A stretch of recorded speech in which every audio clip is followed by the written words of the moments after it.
jaaliyadda goboladan Awdal iyo Salal ee ku dhaqan dalka Norway ayaa deeq lacageed oo gaaraysay 8,764 oo dollarka Mareykanka waxay soo gaarsiiyeen ururka Arda si loogu qaybiyo dadka abaaraha saameeyeen ee ku dhaqan deegaanada degmada Lughaya ee gobolka Awdal. Ugu horeen madashani lagu faahfaahinayo deeqdaasi lacageed waxaa ka hadlay gudoomiyaha ururka Arda ee goboladan Awdal iyo Salal Dr. Cabdiraxmaan Jaamac Hadi wuxuuna ka sheekeeyay deeqda lacageed cidda ay ka timid iyo sida ay u qaybinayaan. lacagtan maanta gacanteeda ku jirtay waxay ka timiday jaaliyadda reer Norway degan ee reer Awdal Salal iyo Gabiley. lacagtan oo tiradeedu dhan tahay 8,764 dollar waxay ugu soo talagaleen dadka barakacayaasha degan Lughaya gaar ahaan gargaara waraabo dareeray cadaad ceel la helay intaa wixii dad barakacayaal ee buuran la degan in raashino loogu bedelo loona qaybiyo dadkaas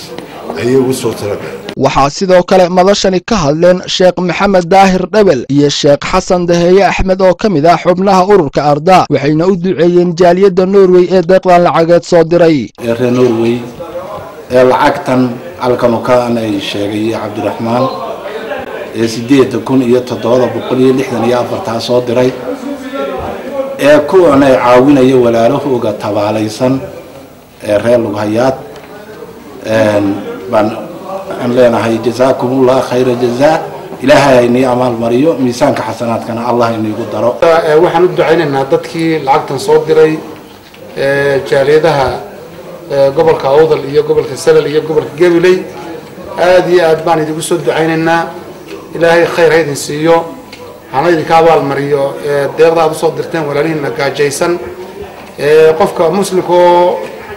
وحيابها ومارتاني حق إلى قد وادي منك كحجنا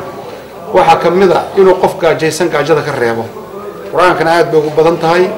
oo Ilaahay wuxuu xidhiidhiyaa iimaanka qiyaamaha qofka uu maartay rumaysan yahay ama iimaanka Ilaahay uu rumaysan yahay iyo quudinta qofka gaajoonaya quraanku way xidhiidhsan yihiin oo hadii jeer waa maartaani way isku xidhan yihiin hadii dadka gaajada lagu eego oo la quudin waayo yaani quraanku waxyaabaha cadaabka ugu daran ee dadka lagu cadaabayo wuxuu ku sheegaa qofkaas Ilaahayna ma rumaysnayn masaakiinta ama dadka gaajoonayna wax ma quudinayn baa la yiraahdaa. marka ayadahaasina quraanka aad bay ugu badan yihiin xadiista rasuulkana aad bay ugu badan yihiin horta sidaas darteed maadaama dad gaajoonay wax soo dirteen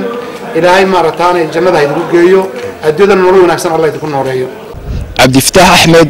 Somali Channel, magaalada Boorama.